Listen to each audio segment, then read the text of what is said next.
The movie was directed by the devil. 601 AD, 122 AD.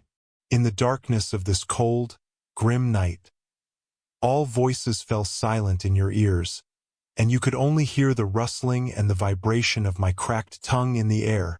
It appears that Fahihai has left you in a state of numbing astonishment at what you have heard from my orders. But today, I have prepared for you sparks of secrets that your limited human mind cannot fully grasp.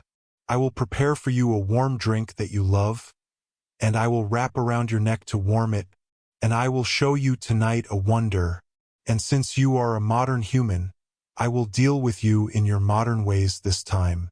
I have prepared for you a satanic documentary film that you will not see anywhere except in my library. The Snake's Library. Relax, my friend, on this chair, and look at that modern screen in front of you, and listen to me well, for I will tell you the entirety of my story, in the contemporary style that you have composed. The screen started its work and began to display an impressive scene to you. People gathered in one of the streets. From their attire, you recognized they were from an olden time. Let me spare you the effort of guessing. These are the people of England. Do you see how they stand in silence, not even hearing the movement of their bodies? They are waiting for the king, or to be more precise, they are awaiting the execution of the king. King Charles. They love him, but it seems that the execution of their king has been imposed upon them. Suddenly, a wooden door opened, and a man appeared on its threshold. He wore royal clothing and a royal cap. The man began to walk on a wooden bridge, its height matching the heads of the people. They watched him in solemn silence. Some cried, and some moaned. Some reached out to touch the king's feet as he walked on the bridge. The king reached the end of the bridge and looked at a platform where there was a white cloth. Next to it stood a strong man holding a sharp axe. Surely you have realized the nature of this platform. It was the place where the king would place his head to be cut off by the owner of the axe. This king behaves with a strange arrogance. Truly, this is how kings remain kings even in their execution. And here he places his head on the platform and says in a commanding tone to the axe holder, "Wait for my signal." I truly admire these kings who remain kings until the very last second of their lives. And here he gives the signal to the man. And here the axe falls on the head of King Charles to cut it off. The crowd erupts in sighs and tears and confusion. A man in a leadership costume silences the confusion by placing his hand on the king's blood, and then raising his hand to the crowd and saying, "Have you seen? His blood is red like ours and not blue. He is not a representative of God, as he used to say." And the camera focused on the face of that man a little. This man is called Cromwell. And in the Hollywood style that you love, the image of Cromwell was obscured to show you a snapshot of the past. A snapshot of this man writing a message addressed to an unknown party. The message read, "I will defend the acceptance of Jews in England in exchange for financial aid, but that is impossible as long as King Charles is alive. And Charles cannot be executed without a trial." Then the screen showed you another snapshot of this man receiving a response letter apparently, and opening it to find a message that said, "We will provide financial aid as soon as Charles is removed and the Jews are accepted in England. You must devise a way to smuggle Charles and then capture him. And thus there will be a convincing reason for the trial." And now the screen took you to another snapshot from the past. It's King Charles himself, sitting on a wooden platform in the middle of a hall filled with men in formal attire. It is the trial of King Charles. Cromwell had carried out what was dictated to him by the messages he received, and arranged for the escape and capture of King Charles. And now here he is on trial. The speaker said to him, "What do you say about the charge against you of abusing the power given to you by the law that—" King Charles interrupted him firmly. "What law are you talking about? Who are you to speak of the law? I am the king here, and all the men in this hall are my men. Cromwell said firmly, you are being tried because you abused your power and suppressed the freedom of the people. King interrupted with determination. I know more about the freedom of my people than any of you. A government run by Parliament and controlled by the army is worse tyranny than any you claim has come from me. It seems that you are starting to admire the personality of this king. Unfortunately, the men around him were the British parliamentarians who opposed him, and Cromwell was one of them and the most opposed to the king, and those messages he received and responded to were from the owners of gold and Jewish money, the Jews who were expelled from England 88 years ago and were determined to return to it again, even after a while. So Cromwell was swayed by the money to turn against the king. And here is the screen showing you Cromwell has lost the British monarchy and announced the Republic, and he became the President of Britain. And as King Charles predicted perfectly, the rule of the new republic was dictatorial and arbitrary. Here Cromwell executes his promise to the Jews, gathers scholars and intellectuals, and passionately discusses with them the return of the Jews to the country. Our screen showed him saying, "It is necessary to convert the Jews to Christianity. How can we convert them when we cannot even tolerate living with them among us?" One of the attendees replied to him, "These Jews will snatch trade from us and monopolize wealth." Although no decree was issued for the return of the Jews to the country, he allowed them to enter in silence. The screen moved you to a strange scene, a scene of a decomposed corpse, hanging from its neck to a distinctive wooden platform. The camera approached the face of the corpse. It is the body of a man. If you look closely, you will see that this is Cromwell. You might ask me why his body is decomposed in this way. His body is decomposed because after he died and was buried in his grave, Charles II, the son of King Charles I, ascended to the throne. The monarchy returned to Britain after the Republic failed, and Charles II ordered all the conspirators against his father to be exhumed and hanged on Tyburn's gallows. If you ever visit London and go to Edgware Road, known as Arab Street, at its beginning you will find a circle indicating the location of these gallows. Here the traitors were hanged by their heads, but the screen showed you a scene of men enveloped in darkness and oppression. Men who were not satisfied with how things turned out. They were the Jews, owners of money and gold, cunning Jews, and although they succeeded in entering Britain after being expelled from it, their plans were far beyond just entering the country. They planned to control the country's economy and then enslave it. The camera approached these men even closer. Then the screen showed you many other men, much smaller in size than them, at their feet, and the screen. The word Jewish people appeared on the screen, followed by a map of Europe, and the film began to explain. These Jews were expelled 88 years ago from Britain, then from Holland, Portugal, Austria, France, Saxony, Czechia, Hungary, and finally from Spain. Why were they expelled? Because their corruption appeared on land and sea. Then the screen moved to a group of elderly men at the top, and the words Jewish moneylenders appeared on them. The screen showed angry expressions on their faces. The film continued to explain. These rich Jews were determined to avenge their people, and they were all Masonic leaders. The camera moved from the upper men to Holland, and the screen put the upper men in Holland next to Dutch women. Yes, the Jewish usurers in Holland married Dutch people and had families there. Then the camera focused on one of these Jewish usurers and showed you his name, Menashe Ben Israel, and his family, one of the largest Dutch families in Holland. The screen then showed you another person below him named William. This is the son of Menashe. Then the screen moved this William from Holland to Britain, and it showed you a British woman beside him. Above the woman, the screen showed you a man named Duke of York. Yes, William married the daughter of the Duke of York. And who is this Duke of York?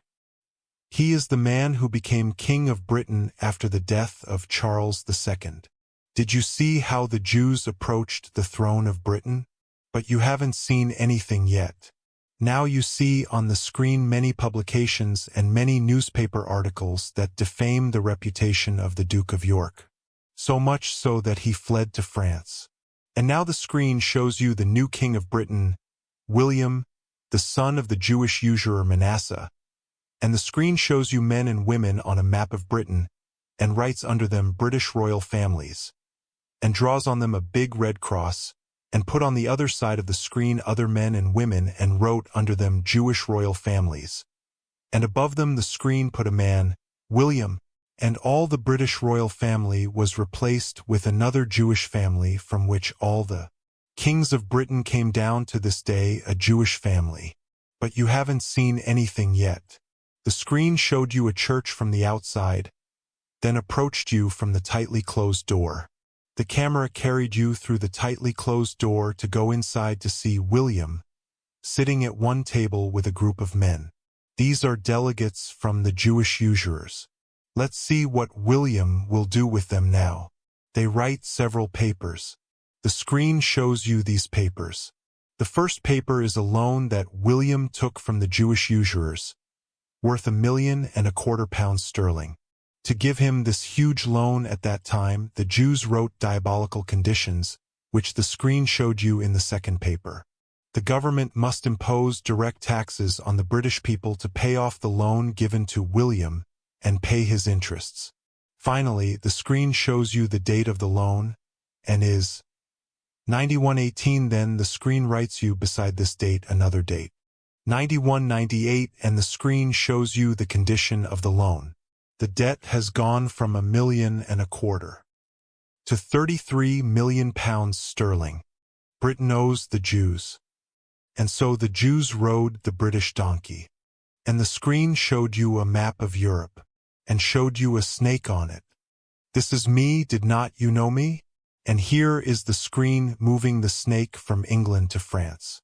Now the camera descends like airplanes over Europe and gets closer and closer until France appears. But the camera did not enter France, but veered slightly away and landed on the road leading from Frankfurt, Germany, to Paris. Rainy weather, thunder resounding as it should, and a knight on his black horse running amidst all this, heading towards Paris. Then the sky flashed above him until it seemed to you that it was midday. Then the sound of a catastrophe reverberated, and a lightning bolt of extreme severity descended from the sky to the ground. You automatically followed it to see what it would hit. The lightning struck the knight who was riding his horse swiftly, trying to escape this divine wrath. Do not trouble yourself trying to know exactly what happened to him. He was struck by the lightning, and he and his horse burned and died, falling to the ground. Then the screen showed you a scene of two policemen passing by the dead man on that road after the rain and thunder had ended. They saw the dead man, took him, and handed over his belongings to the nearby police station. There has been significant tension in the police station after examining the man's belongings. He was carrying extremely strange documents, terrifying documents. And because your curiosity has ignited as well, the camera approaches the bag of the man placed on one of the tables in the police station. Then the screen showed you the documents inside, page by page. I know you dislike reading and chattering, so I'll tell you straight. These were papers sent from a man named Rothschild, the head of one of the Masonic lodges in Frankfurt, Germany, to the Grand Master of the French Masonic Lodge in Paris, the Duc d'Orléans. The documents were a miniature copy of the Protocols of the Elders of Zion, if you have read them. The documents summarized a conspiracy of a global revolution to overthrow all the thrones of Europe. It talked about the shortcomings of the English Revolution and its slowness and complete plans to ignite a rampant revolution in France. The documents generally speak that democracy is an illusion and that the despotic rule of the people is the solution. Therefore, the illusion of democracy should be exported to all European peoples so that they revolt against their kings. But this will only be fixed by creating a severe economic crisis in those countries. And the Jews are great masters in managing economic crises because they own money and gold. So people think that their despotic kings are the cause of their poverty and that democracy is the solution. The documents say it doesn't matter who will win in these revolutions. The winner will inevitably need money, and we alone own the money, so we will offer him a branch before he drowns. If he clings to it, he becomes a slave as Britain has become, and if he leaves it, let him drown. This is a summary of what was in those documents found by the authorities in the bag of that night. Perhaps the name Rothschild that sent these documents is familiar to you. Rothschild is the richest family on the face of the earth, indeed throughout history. They are a Jewish family of major usurers. And although they were not among the families that orchestrated the English Revolution, they orchestrated every revolution that happened thereafter. That's because Rothschild— Wait, why am I talking to you? You can follow and see for yourself. The film now shows you a small money exchange shop in Frankfurt, Germany. The camera approaches the shop. You can notice a distinctive sign above the shop, the red shield emblem, and the camera enters inside. You saw a man inside, and the screen showed you his name, Amschel Moses Bauer, a Jew who was a goldsmith and now opened a money exchange shop. The camera veered away from the Jew to show you his young son, Amschel Meyer Bauer, standing beside his father, watching what he is doing with real enthusiasm. In a graphic style, the camera focused on the face of the child as he gradually transformed into the face of a young man. Well, the camera moved away from him to see him entering the Oppenheimer Bank. The child has grown up now and become a clerk in this bank. But he was clever, very clever indeed, so much so that the bank made him a partial partner in it. Now, the camera returns to the shop with the red shield emblem in Frankfurt. You see the young man opening the shop. His father had died, and he decided to continue his father's business after becoming rich. The young man looked up at the red shield emblem and decided from that day forward to name his family Rothschild, which in German means the red shield. Due to Rothschild's cunning, he continued his business, and his wealth grew more and more until he became one of the richest people in Germany. The camera now shows you Rothschild after he became a man, meeting with 12 other Jewish bankers. He explained orally everything summarized in the documents to them. He wanted to ignite global revolutions that would sweep through Europe, America, and Russia. He wanted more than that, but that's not for discussion now. You already know who Rothschild is and that his documents were exposed. So what happened next? Now we are in the Royal Ballet in France, one of the greatest royal palaces in history. Let's enter together through the majestic palace gate. But you have to keep your eyes wide open because the next scene is not subject to censorship or uncensored. You are now entering a liberated party, liberated from everything, liberated from modesty, liberated from customs, liberated from respect. It's a party where men dance with women who have shed their modesty and clothes, drinking all kinds of decadence. They call themselves revolutionaries because, in their view, true revolutionaries are the most morally depraved. But let's focus on a few faces present at this party and listen carefully to what I'll tell you, as I don't intend to repeat myself. First, look at that man standing there. The camera focuses on a person dressed in the attire of the aristocrats, with a large, rough face and a prominent nose, not attractive at all. You might be surprised to see this liberated beauty clutching his arm provocatively. This man is Count de Mirabeau, and the beautiful lady clinging to him is his mistress, Madame Hers. This man in his 40s, with a bushy, coarse hair, was the origin of the entire French Revolution. Drowning in debt, he had more romantic liaisons than he could remember. A gifted orator, highly influential and persuasive. His tongue could convince you of any absurdity he wished. He became friends with most of the nobility and was a revolutionary opponent of the system. The camera spun past you through many libertines. Try to avert your gaze so you can focus with me. I know the debauchery exceeds the limit, but just keep a bit of your mind awake with me and shut everything else out. Now the camera has stopped at a man with white hair and receding hairline, wearing the attire of kings and leaders. This man is the Duke of Orleans, cousin of the current King of France, Louis XVI, and this magnificent palace is his. He's walking away from those who were talking to him towards Count de Mirabeau, who was still cavorting with the lady in debauchery.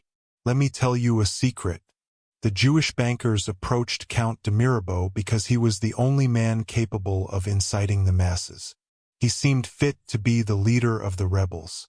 They loaned him vast amounts of money and cleared his debts. But as usual with the Jews, no one borrowed from them without their debts multiplying until they became like mountains. This was Mirabeau's situation as he stood in this palace now. Being drowned in debt, he was standing in this palace now. And he was known to the Jews through Madame Hers, the dissolute married woman, to be his pastime and occupation. Thus, he immersed himself up to the top of his head in the Jewish mire. And because he was a close friend of the Duke of Orleans, cousin of the king who also had financial problems, he introduced Mirabeau to the Jews, informing him of their generosity in lending large sums of money. So the Duke of Orleans, in turn, got to know the Jews and immersed himself in the Jewish mire just like his companion. The truth is, the Jews were preparing the Duke of Orleans to take the royal throne after King Louis fell from power. They made his palace and his other houses centers for revolutionary gatherings, debauched revolutionary parties, and printing presses for revolutionary publications. Thus, the Jews prepared the two main assassins of the revolution, the crowd agitator Mirabeau and the future King Orleans. As if in a movie, the screen sped up, showing you the party attendees moving quickly until they finished their party and left the royal palace.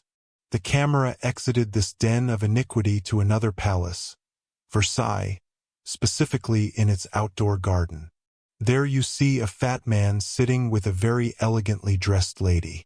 You only see the lady from behind, and the screen writes her name below, Marie Antoinette, Queen of France, wife of King Louis.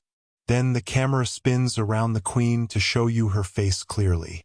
But as her face entered the frame, a large red X appeared over the name Marie Antoinette, written below. Then the screen wrote in bright red warning, not Marie Antoinette. The man had begun to hold her and kiss her. The screen wrote his name below, Rohan. Then he pulled out a very luxurious box for her. The camera automatically turned towards the box. As soon as the man opened it in front of the lady, you saw a scene so dazzling that you had never seen before on any screen or in any image. The screen wrote below in a dazzling phrase, the diamond necklace. Then, next to the phrase, the value of the necklace was written, 3 million French liras. Now the camera moved you away from the Versailles Palace, flying you back to another royal palace, the palace of the King of France. Inside, there was a somewhat strange scene. The camera entered through one of the windows to see a lady whose dress resembled that of the lady you saw in the conversation at Versailles a little while ago.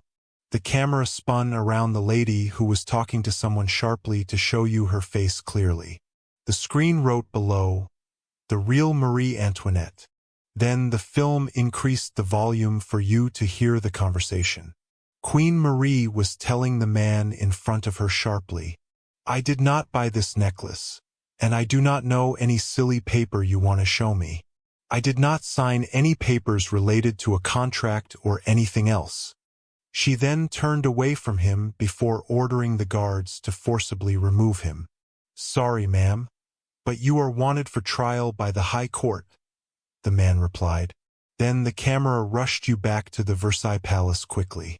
You see the fake girl taking the necklace from the man, thanking him and then leaving. In one of the Parisian houses, you see the fake girl handing it over to another beautiful girl named Jean, who smiles in mockery and looks at the magnificence of this necklace. Now the movie begins to explain all these scenes. The Jews had launched a broad campaign to defame Queen Marie Antoinette and tarnish her reputation in the mud. As they often did when they wanted to stir up the people against their ruler, they spread rumors that the queen had an illicit relationship with a clergyman named Rohan. They also claimed that Rohan had bought her a necklace worth 3 million French liras as a gift amid the terrible economic crisis the country was experiencing, in exchange for accepting her royal charms. On the other hand, the impostor girl looked like Queen Mary, and the Jews had arranged for her to meet that impostor with the woman in the. Rohan is the most corrupt clergyman. At first, they falsified love letters sent from him to him in her handwriting. Then they forged a letter from the queen herself asking him to buy a diamond necklace for her in his name. He could not buy it himself for fear of the wrath of the people and would criticize her for the price of what he would bring. The corrupt man hurried to a famous jeweler and described the necklace. The jeweler made the necklace. Rohan agreed to pay the price. Rohan presented the necklace to the impostor girl thinking she was the queen. The girl gave him what he wanted from her charms. The girl gave the necklace to her mistress, the plotter of the conspiracy, Jean. When the payment period came, the impostor girl disappeared. Rohan went. Mel. He sent the Queen Mary her promise to pay. The Queen denied, knowing it in the first place. The jeweler filed a lawsuit in court. The trial took place. The court confirmed the falsity of the letters. The court arrested Jean, the plotter of the conspiracy, and printed on her shoulder a V indicating that she was a thief. Although the Queen Mary emerged from this whirlpool innocent except for the Jews during and after, the trial spread false news about her stating that she uses her influence, and that she is extravagant, and that one day she was asked why the people of France were angry, and they told her that they did not have money to buy bread, so she said what was the problem, so let them eat cake. All these lies and others incited the French people fiercely, and quietly after them and a truce, the rebels set off for the streets of the city demanding heads. And now the time has come to harvest the heads. Seems that many heads have been cut in those events. The camera has chosen for you to watch the execution of the Queen Marie Antoinette. She passes between the angry crowds in an open carriage. The crowds throw her with dirt and everything they can throw at her. Here she reaches her guillotine. They began to cut off her long hair. Then they placed her small head in its proper place. Before the executioner put her head on, she turned to him and said, "Sorry, do not take me." He stepped on his foot by mistake as he led her to the guillotine.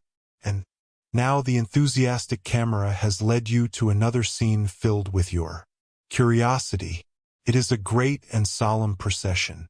King Louis in his golden royal carriage in his full glory and splendor. Here, he gets out of the car and goes to the guillotine. Here she gets off her royal head and cuts it off, and when her head blood flows on the ground, the rioters run to her stomping on the blood to show their extreme dislike for him. The hatred that was nourished by the sophisticated machine of the Masonic Party, which, if he put a person in the middle, would destroy him. Then the camera jumped for you for some time. After the Duke Dorian was installed on the throne of France after the Revolution as the plotters planned, they decided that his paper had burned and that his role had ended. Without going into the details that you will find repetitive, here the camera shows him inside a closed car walking among the masses and hearing their abuse and anger at his alleged scandals. And he looks at them crying, unable to respond. When he reached the guillotine, he looked at them a last tearful look and then put his head inside the guillotine. There is Mirabeau. After that he realized that the scenario was repeated with Duke Dorian, and he knew that this was a plot to overthrow the nobles all and not to purify the royal politics as they were claim. But when he realized that the Jews had blossomed, it was time to cut off her head too. But they did not have time to discredit him and start the same film. Repeated. They put him in poison and died, and showed his death as a suicidal accident. Two people in the film were not seen, but they are revolutionary men. One of them, the guy is Robespierre, and the other is Danton. They were discredited and sent to the guillotine. They too, without getting into the details. But the film showed you one of them, Robespierre, as he spoke one day before the people, saying, "Indeed, I dare not name them here, and at this time, as I cannot tear down the veil that has covered this puzzle for generations." And on his way to the guillotine, someone shot him in the jaw, and so fell another leaf played by the Jews and ended its role. And at the end of this revolution, the film showed you its beginnings. Here are the Jews lent a helping hand with loans to France to get out of its economic crisis, and they stipulated that they would write the loan agreement themselves.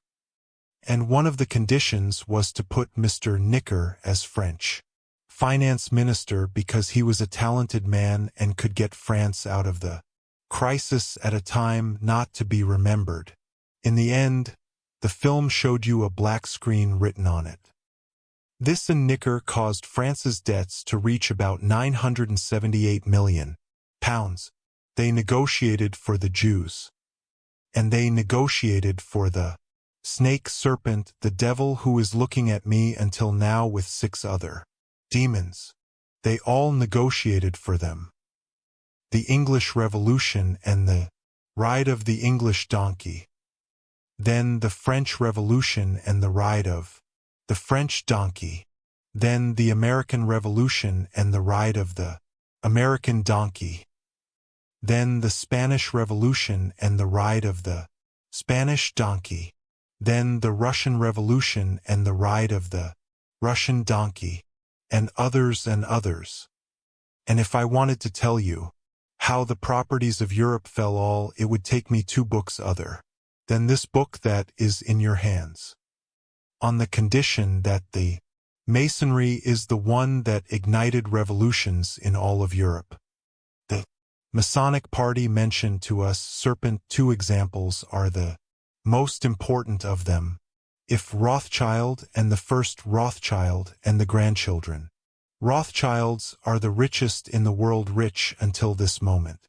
And they own the World Bank, the bank that no country is currently, except borrowed from millions of them. The exclusive reserve of it. They are above the governments. This is a fact that can easily be verified by a quick search on the internet. And there is another family. In America, Rockefeller. These 2 families have many in-law and work relations, and the most simple of it is to imagine a pyramid. And we, the people at the bottom of the pyramid. Above us directly are the governments that control us without around them and the strength. Above the major corporations we find like Microsoft and Sony and other controls over the economies of those governments. Above the major banks we find the controlling of the money and the reserves. At the top of the original settlement of all the money in the world is the Bank of International Settlement, is the actual director of all those banks of the world and monitors work. And this last bank is owned by the Rothschild family and their partners. It is the real engine behind the scenes of nations. I feel in your eyes disbelief in my words. Is it possible that Freemasonry orchestrated all of this? Yes, it is possible. Do you want to see tangible evidence? Then come with me to Bohemian Grove. Come, I am not joking. Come to Bohemian Grove, a forest in Northern California, where every year the elite of the United States of America meet in a grand assembly. The American president and the ministers, the top businessmen and politicians, senior military officers, intellectuals, and even university men, who have reached advanced degrees in Freemasonry. It is a secret meeting that the press is never allowed to enter under any circumstances. And what is told to the public is that it is a 2-week meeting where these elites relax, unwind, and forget a little about their massive concerns and responsibilities. Just 2 weeks a year. In this gathering, secret theatrical performances and displays are held. And one day, an American journalist succeeds in infiltrating the Bohemian Grove and filming what was happening inside with sound and image. A journalist named Alex Jones. And what he filmed was amazing. A global scandal that shook the entire United States of America. What he captured with his private video camera was the main ritual held on the main stage in that Bohemian Grove. A ritual of idol worship. The truth is that senior statesmen were worshipping an idol in an era where idol worship was supposed to have disappeared. Without exaggeration, there is a striking similarity between the video displayed and what the ancient Babylonians used to produce in terms of idol worship, or even what the pagan Quraysh of the Arabs used to produce. And whoever sees the video for the first time will think it's a Greek play. You see people in festive attire performing some theatrical scene. Standing on a stone stage, I'm sorry for the confusion. It seems like there might have been an error in my previous response. Let me continue from where we left off. There is a temple built on a small lake. That's what you see at first glance. Then you notice that there is a large, terrible black statue of a huge owl, and the actors in the show are distributed around the owl, holding torches in their hands, and they appear like dwarfs next to its enormity. Then you hear a voice speaking in a magician's tone, performing some ritual. The viewers saw this scene on all the screens very clearly, but no one understood anything. As you know, I'm here to make you understand. I'll convey to you excerpts from those rituals and not all of them, because there's a lot of empty talk. And I'll stop the video from time to time to explain to you. Follow me. At the beginning, the speaker says in his theatrical voice, Mr. Owl in his temple made from leaves of trees. Everyone in this forest venerates it. Lift your heads, you great trees, and raise your tops, you small herbs. Be attentive, for here is the sacred Bohemian tomb, and sacred are the columns that support his house. So there is a sacred owl, and it has a temple, and everyone present in this forest from the state officials venerates it, and there is also a sacred tomb, and the tomb is a grave with some significance, like a sanctuary or a shrine. The journalist who shot the scene said that these were pagan rituals, and that the idol worshipped here is the ancient Babylonian god Moloch. But that's not true. For Moloch is a ram, not an owl, and it has not turned into an owl in any civilization. The truth is that those present at these rituals only still worshipped the devil Lilith, whom all civilizations symbolize with the owl symbol. They worship her because she is the symbol of rebellion. And it became a symbol of rebellion because, according to the Jewish Talmudic columnist, Lilith was Adam's spouse before Allah created Eve. They mean rebellion against all restrictions, religions, beliefs, and everything. For them, Lilith is sacred, while God is the one who cursed her because she is an evil thing that hates humans and does not want good for them. Memories bring back beloved names of wonderful friends. They knew this forest and loved it. My dear old-time companions, yes, let them join us in these rituals, and let there be no empty spaces between us. Come to our tale. Come. Forest companions, cast your spells on these humans. Touch their blind eyes to the world with your care. Open their eyes to their delusions. Follow the memories of yesterday.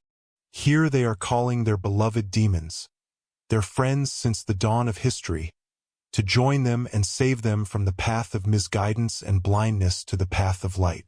Suddenly, you see a boat moving on the lake and docking on the stone stage. One of the standing people takes out something wrapped in a black robe, and then the speaker says, "This is the evil sacrifice and all its deeds, silenced our dreams. And just as Babylon was destroyed, it too must be destroyed, just as it made algae grow on the broken stones of Babylon." The evil sacrifice here is the thing that destroyed the city of Babylon, the first land where humans and demons allied. The thing that destroyed this alliance and fought against sorcery. And this thing, of course, is God. O Bohemians and priests, the desperate call that you made with your heavy hearts has been answered, and with the power of the old-time companions, this sacrifice will be destroyed. And we have brought its body to the funeral pyre, and let the joyous funeral sing. For our funeral pyre awaits the corpse of the sacrifice, you who crossed with it to the harbor. This sacrifice is a bitter enemy of beauty, and the likes of it have neither forgiveness nor rest in the grave. Fire, fire will fulfill all your desires. It seems that the sacred owl Lilith has answered their calls and sent the demons, the old-time companions, to burn God. Then you notice that they have lit a fire. God speaks, challenging them. Bring the fire, fools, fools, fools. When will you learn that you cannot slay me? Year after year you burn me in this forest, and send your victorious cries to the stars. And when you turn your faces outside this forest, do you find me waiting as before? Fools, fools, fools, if you thought you killed me. God is speaking and challenging them, saying that they cannot kill him, for whenever they burn him every year, he returns anew. They defy God. Say, O mocking spirit, not all of this is a dream. We know you await us. After this vacation in the forest ends, and we will face you and fight you as of old. Some of us will triumph over you, and some you will succeed in destroying. And now let us burn you once more on this night, and with those fires that devour your spirit, we will read the sign. Summer liberates us. They are defying God, and the sign summer liberates us is a symbol of the purpose of their gathering in this forest every summer, to liberate themselves from God. God continues defying them. You will burn me once more, but not with these fires, which you have brought here, for from the lands that I have blackened, O fools and priests, I will spit on your fire. God is still challenging them. O owl, princess of all human wisdom, owl of Bohemia, we implore you to grant us your wisdom. Fire, fire, fire, fire in this forest, nay, let it be in the world, where this evil sacrifice thrives. On human hatred, drive it out of this forest. One flame must ignite the fire, one pure eternal flame, through the light of the great alliance. On a Bohemian altar, they beseech the sacred owl Lilith to deliver them from the God who defies them. O great Bohemian owl, we thank you for this plea. Go, vile sacrifice, go. Once again we banish you. Go, sacrifice. The fire will carry their desires. Go, sacrifice, O eternal flames of the alliance. Once again, summer liberates us. And there the fire burned the evil sacrifice, which they claimed to be a god. And they rid themselves of it for 2 weeks, the duration of their stay in that forest. Exalted is God above all this, in great loftiness. Glorified is he, the creator of the heavens and the earth and the fire, creator of the jinn and the humans. There is nothing like unto him. I seek his forgiveness and repent to him 1,000 times if my words dared to write the conversations of the despicable. And allow me to stop talking about this matter and let us continue what we started, because I don't have much left in this world. And if you don't believe me, go and search for pictures of George Bush and his father and Ronald Reagan and Richard Nixon in that forest. And some of them used to go there even before they became presidents. And go and search for the Skull and Bones Organization, which is a branch of the Illuminati in America. And the interview with George Bush on television when he was running for president, the interviewer asked him, "Are you a member of the Skull and Bones Organization?" He replied, "This is a secret organization and I cannot talk about it." And his opponent, John Kerry, gave the same answer in the same program with the same oily smile. And watch the secretly filmed footage of what happens inside the gatherings of the Skull and Bones Organization, specifically the initiation rituals, where a woman is screaming painfully. The intertwining continues with whispers. Screams of the kind Emily Rose used to scream. The footage was filmed by a man named Ron Rosenbaum. It's a splendid religion, the religion of those who worship the despicable Lucifer. A religion that doesn't call you to austerity and contentment and all these things that filled graves of those who believed in them. This is a religion that offers you cash, the future, women, fame if you desire, obedience if you wish. It offers you everything like a magic wand. And it's like any other religion. You must obey your Lord whom you worship. Obey him blindly. For if you obey him, you will attain eternal bliss, not the false promise of eternal bliss. That promise you can't trust, but eternal bliss from the moment you leave this place. And if you disobey, there will be hell, a palpable hell, very swift. And that's why the believer is called a believer, because he believes in something he hasn't seen or felt, yet he believes in it. So, let's see what we have in terms of cards this time. The 13th card.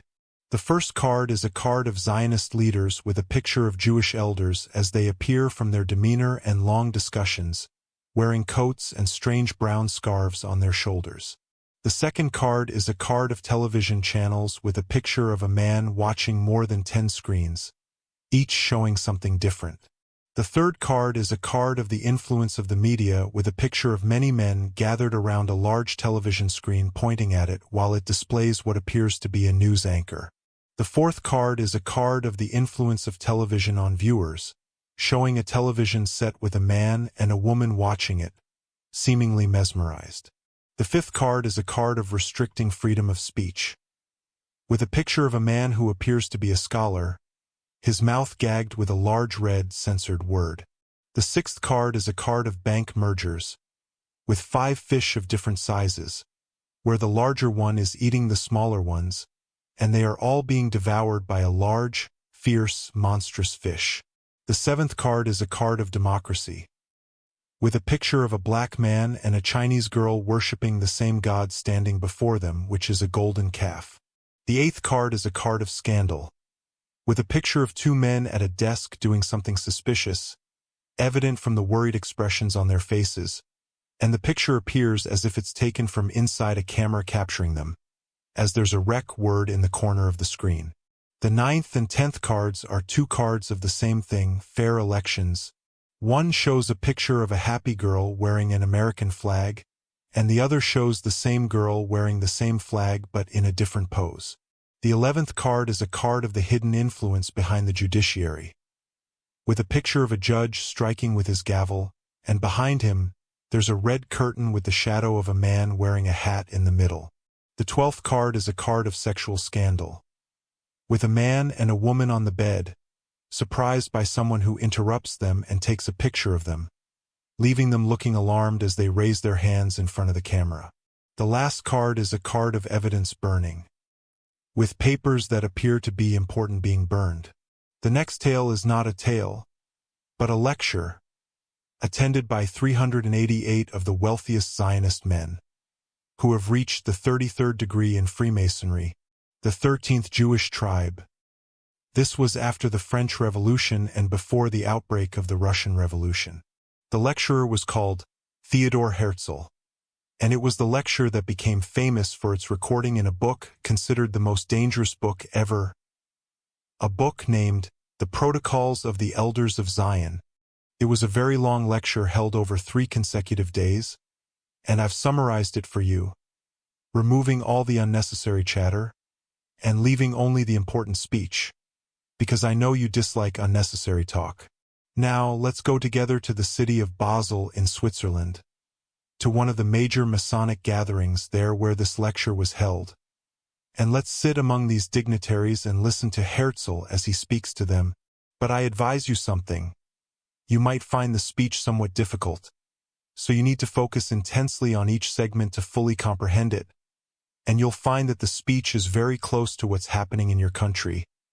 Even if you live at the far ends of the earth,